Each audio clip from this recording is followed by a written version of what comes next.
sport. But they didn't go down without a valiant fight.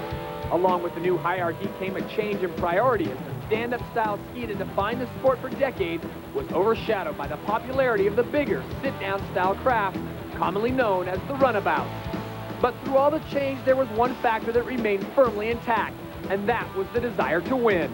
Will the old guard rise again, or has the mantle been passed on forever?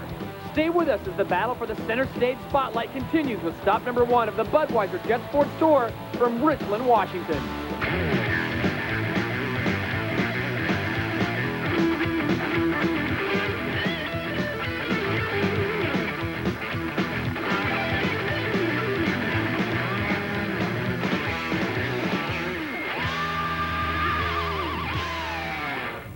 Hello, everybody, and welcome to beautiful Richland, Washington for stop number 1 of the 1995 IJSBA Budweiser Jet Sports Tour, the West Coast Performance Nationals, co-sponsored by Nissan 4x4 trucks. Hello, I'm Todd Harris, joined by Chuck Kuntz. And Chuck, the big push this year is to the runabout class. Well, the enthusiasm of sales has dictated the pace of this sport, and it's definitely going to the runabout class. We're going to see some hot action. Also going to the runabout class, some huge names in personal watercraft racing. That's right. Victor the Slasher Sheldon, the two-time national champion, has made the move to the runabouts, and he has already won his qualifying race.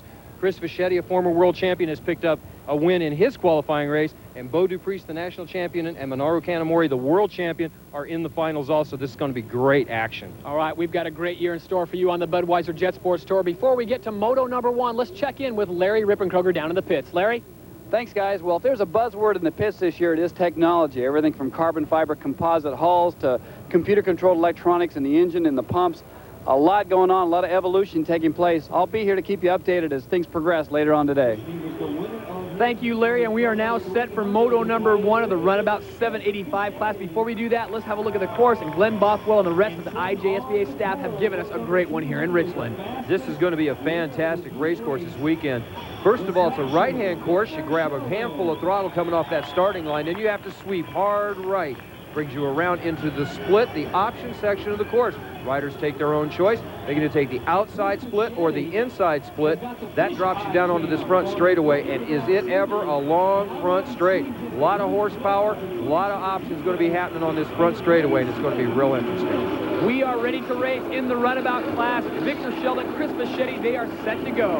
On the line, they're fired up. The engines are revving up. The holders got the boat. Victor Sheldon's holders let go of the boat. He went under the rubber band. That's going to be a jump start. Beau Dupriest signals the other riders, slow down. The red flags are up, and we got a problem. Well, Glenn Bothwell is making that long walk. He has got the red flag out, and I'm fairly sure it's going to be Victor Sheldon. Victor Sheldon right there. You can see it. The holder's hands just slipped on the side of the boat. It rocked over to one side. The other holder couldn't hold it back, and away it went. Victor acknowledging to Bothwell that, yes, indeed, he's the guilty party. He starts with a dead engine, hand on his head. He can only have one holder to steady the boat.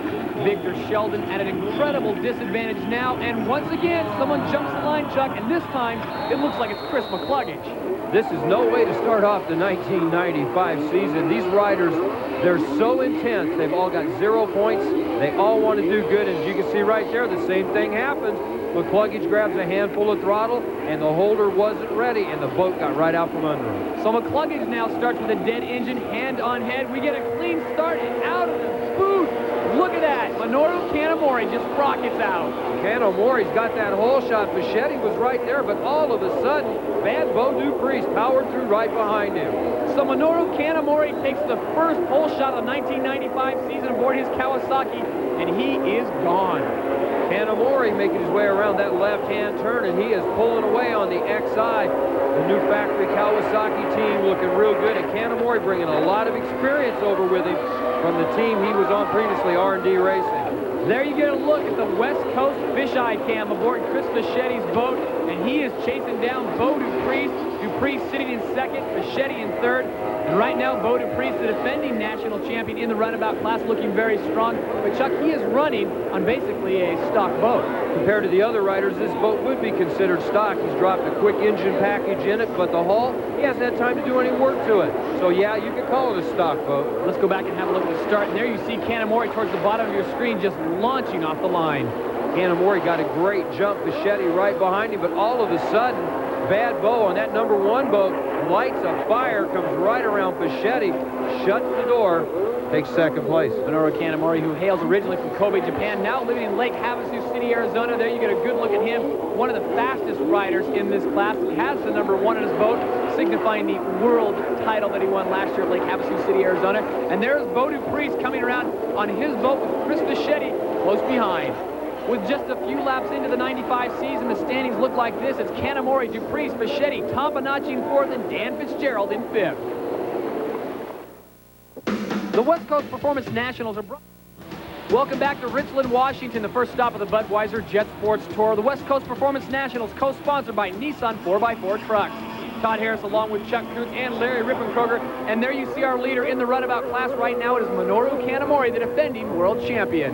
Kanemaru, you can differentiate his world championship number from bad Beau Dupreece. Dupreece, the white background with the black number 1 on it, the Neptune Racing Sea-Doo in the number 2 position. He's being chased by a man that wants a title very, very bad in this class.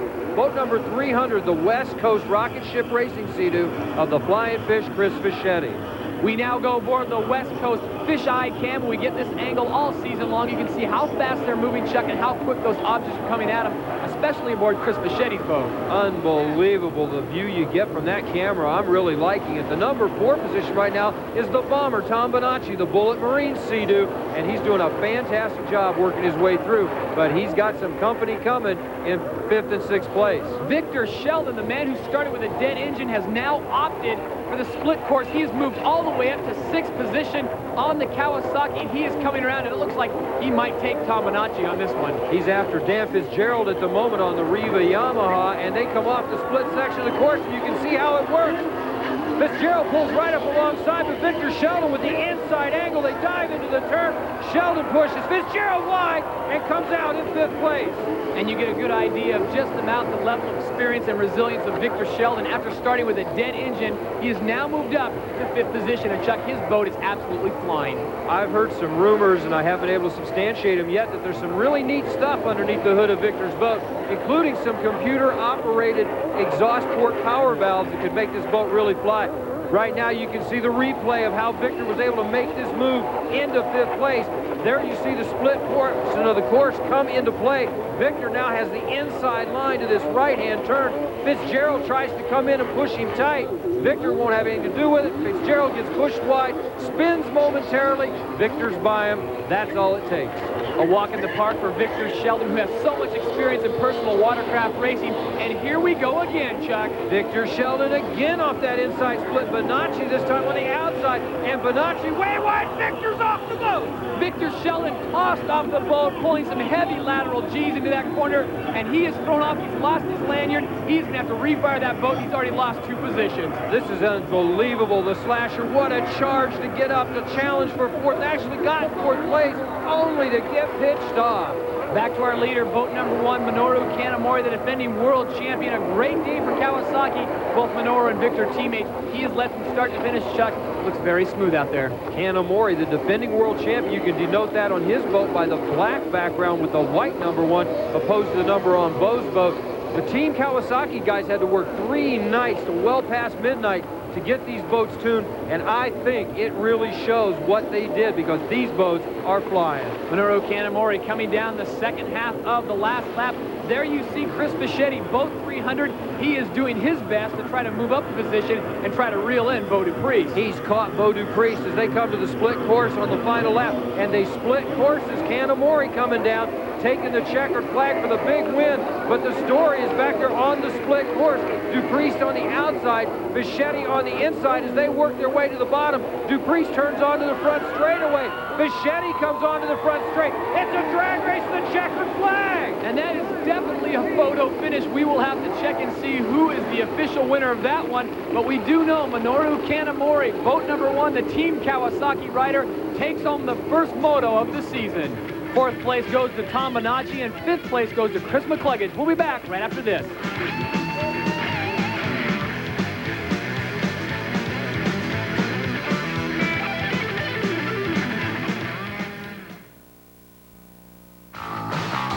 Welcome back to Richland, Washington, and ESPN's coverage of the first stop of the 1995 Budweiser Jet Sports Tour. Moments ago, it was Minoru Kanemaru winning, and in a photo finish, it was Chris Fischetti edging out Beau Dupreece for 2nd place.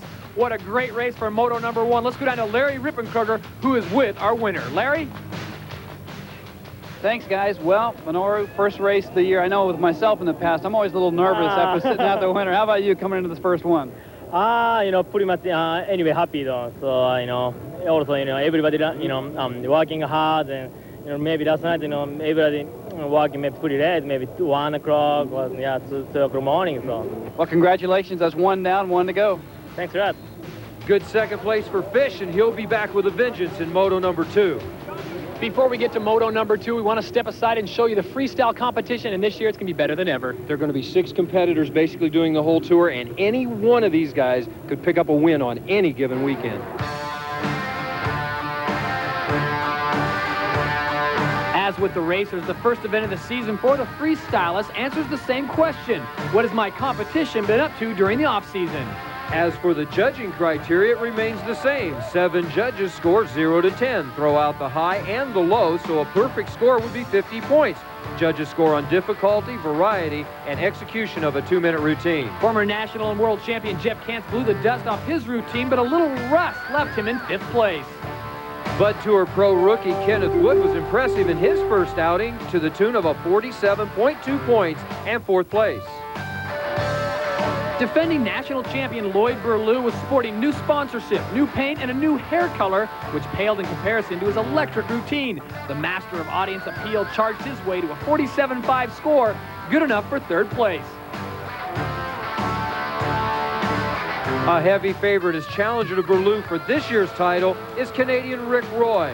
As a founding father of the flat water barrel roll, Roy put on a clinic, starting his routine with a textbook example. To this day, nobody does it better. A virtually flawless routine followed, good for 2nd place. Taking the win was the 1994 World Freestyle Champion Mark Sickerling. Mark has developed new tricks during the off-season, but decided to use his World Championship routine here at Richland. I want to take out my old routine to look where I'm standing, because I'm afraid to use the new tricks, because, if you have a good new trick, copied in the next race, maybe in 2 races ago, and so I was with my old routine, and to win with the old routine, perfect. Which of course raises the question, Todd, what else does Mark Sickerling have up his sleeve? I'm sure the rest of the competitors are more than curious. Meanwhile, congratulations to the king of surprises for a great win. It is time now for Pro Runabout Moto number 2.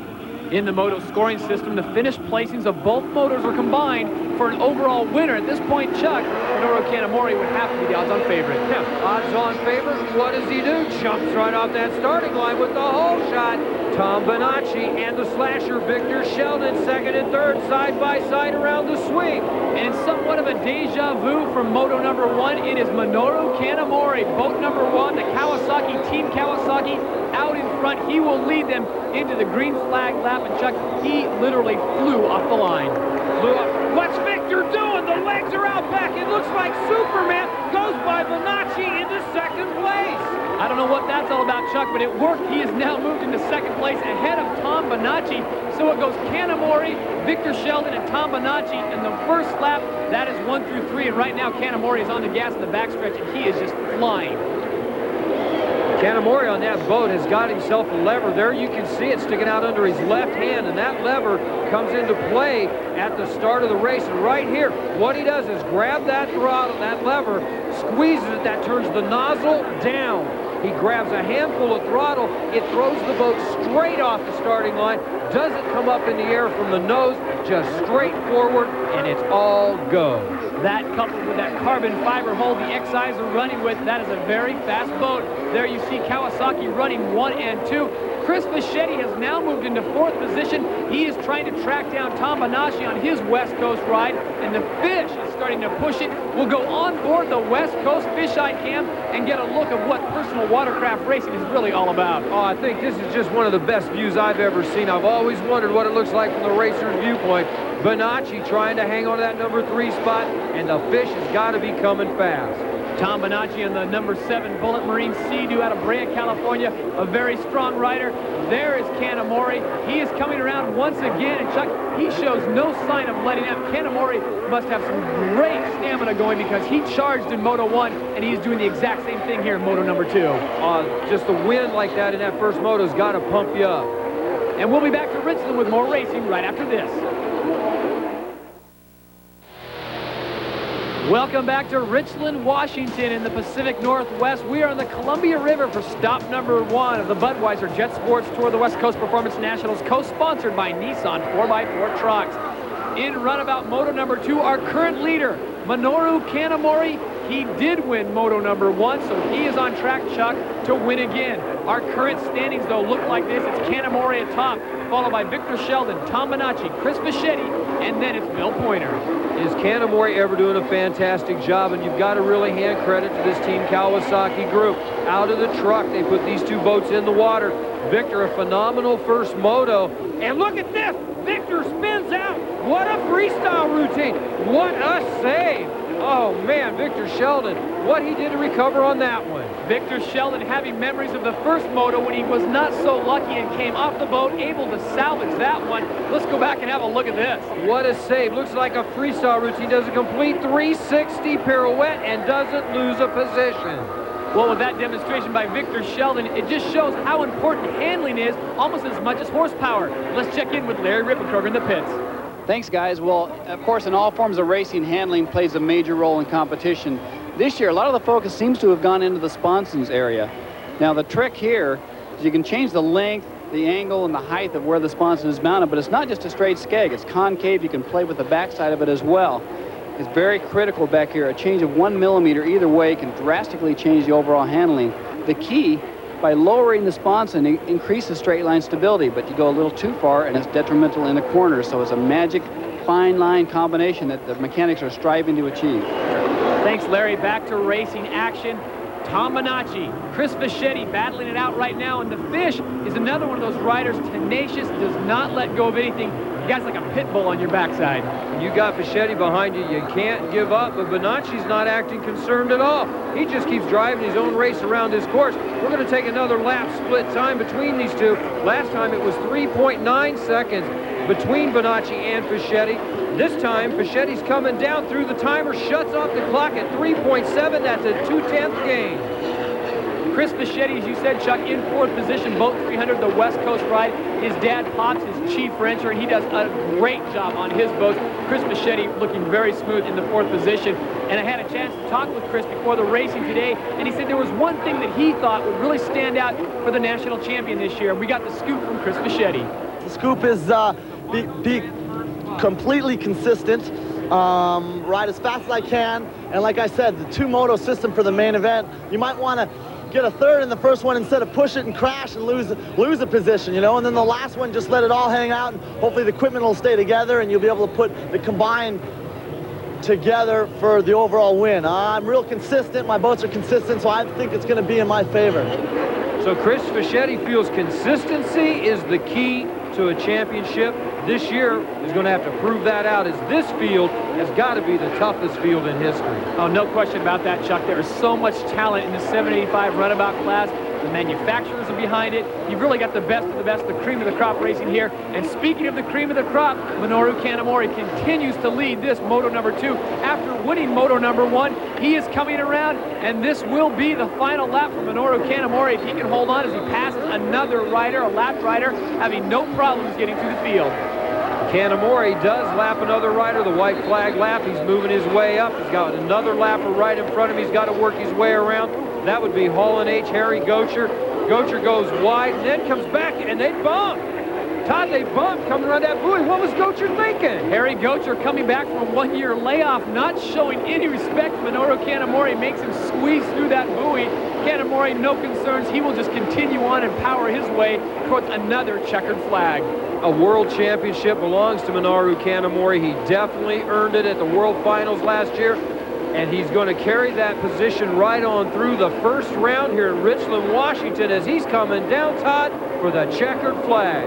So Minoru Kanamori comes to Richland, Washington. The first stop wins not 1, but 2 motos, and takes a commanding lead. There you see Victor Sheldon, his teammate on Team Kawasaki, coming in second position, which in itself is a great accomplishment for Victor coming into this class and picking up a second in his second moto. Our final standings look like this. Kanamori, Sheldon, Tom Minacci in third, Chris Fischetti in fourth, and Bill Pointer rounds out the top 5. We'll be back to talk to our winner right after this.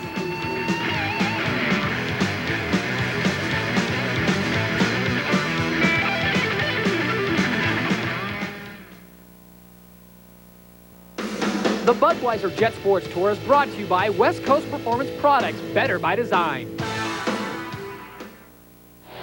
Welcome back to Richland, Washington. Stop number 1 of the 1995 Budweiser Jet Sports Tour, the West Coast Performance Nationals, co-sponsored by Nissan 4x4 trucks. Our overall winner for the day, Minoru Kanamori. He is followed by Chris Fischetti, Tom Minacci, Victor Sheldon, and Bo Dupree. Let's go down to Larry Rippenkroger, who has got our winner. Larry. Thanks, guys. I'm here with a big winner today, Minoru Kanamori. Congratulations. Thanks a lot.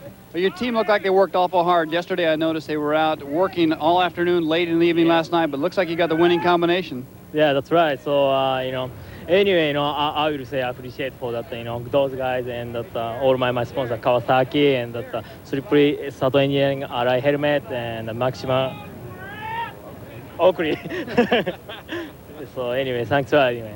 Well, you're after a great start. You've got the competition worried. What's the plans for next weekend? I don't know. Maybe, look for the course and change something. More changes next weekend? Sure. Well, back to you guys. Big winner today. Thanks, Larry. Today was full of great racing, including the Pro-Am Women's Division in Moto number 1. Pro-Tech's Lisa Wasik edged Michelle Baines for the whole shot, but by the end of lap number 1, world champ Tara Lejo-Chrisman put the Pro-Tech Yamaha in the lead for the win. In Moto number 2, Big Red Racing's Michelle Baines hole shotted with a vengeance, flanked by R&D Racing's Christy Carlson and Tracy Cole on a Yamaha Superjet. Lap 1 was a battle of the champions as the current world champion railed past the 5-time former champion on her way to a Moto 2 win and the overall victory for Chrisman. Congratulations, Tara. In the Pro Ski Division, Tour rookie Craig Mosley pulled off a surprising hole shot flanked by world champ Nicholas Rios, but it was an unstoppable Chris McCluggage taking the Moto 1 win. In Moto 2, McCluggage slipped in behind last year's Rookie of the Year, Rob Flores, when disaster struck Flores as his safety lanyard released from his R&R JetTech Yamaha. So Chris McCluggage took his first step in repeating as Pro Ski National Champ on the Pro-Tech Superjet. In the Pro Sport Division, the big question was how would the new Sea-Doo HX stack up against the dominant Yamaha Wave Blaster? Very well, thanks, but it was no runaway. 94 world champ Tim Judge hit a few stumbling blocks on his Riva Yamaha Wave Blaster on his way to a second-place finish. But it was the Flying Fish, Chris Fischetti, taking the West Coast Performance Rocket Ship Racing prepared Sea-Doo to wire-to-wire wins. And finally, in the 1200cc Pro Runabout division, last year's expert wonderchild Dustin Farthing dominated both motos, outrunning even his teammate on his Riva Yamaha Wave Raider. Congratulations to Dustin on what promises to be a great pro career. Congratulations to all of our champions. Next stop, Mission Bay in San Diego, California for stop 2 of the West Coast Performance Nationals. On behalf of Chuck Kuntz and Larry Rippenkroger, I'm Todd Harris. We'll see you next time right here on ESPN.